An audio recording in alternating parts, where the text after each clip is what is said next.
some of the messages that was coming in. I looked at some of the messages, and so I said, okay, I want to, if you remember one of the flyers we had from 1986, Masjid al-Islam clears the air.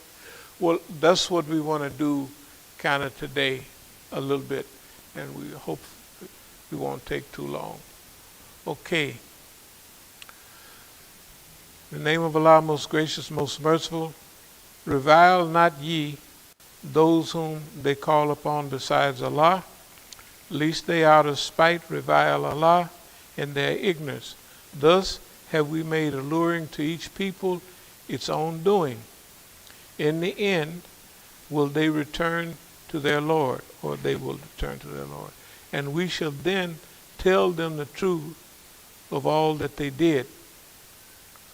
So I want to explain a little bit, since these were personal questions, they'll be semi-personal answers. The first thing is about the Nation of Islam, Elijah Muhammad, or if you will, the Honorable Elijah Muhammad, and I'm going to also talk about Imam Waratadin Muhammad.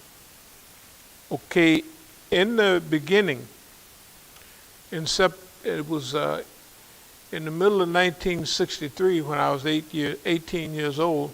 I heard the teachings of the Honorable Elijah Muhammad, and I liked it. Nobody had to convince me, hey man, this is really good.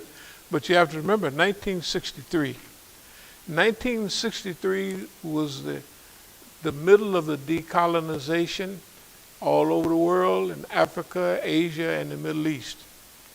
They're at the Van Dang Conference that Malcolm talks about in 1959 and 55 in Indonesia. Black Africa, Kenya, Tanzania, and Uganda had just been liberated, along with some of the other countries in Africa. Some still were waiting. In America, they just had to march on Washington in 1963, and we had freedom rides and sit-ins and what have you. And so this was a period of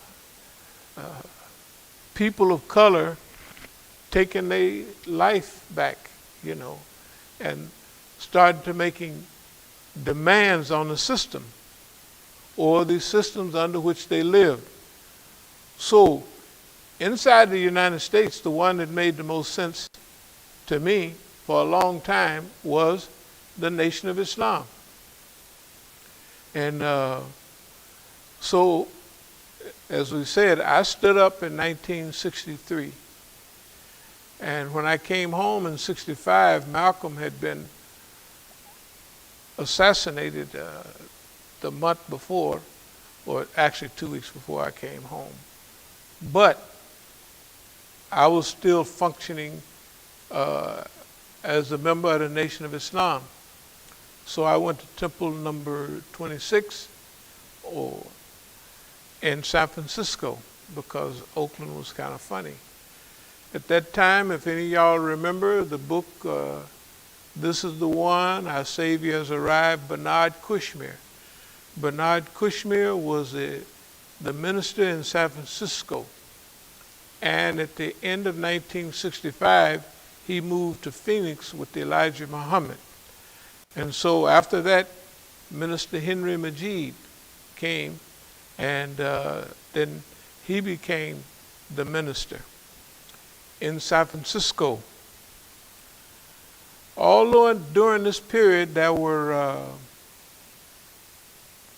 I'm going to just jump. During these years, there was a whole group of brothers that were sympathetic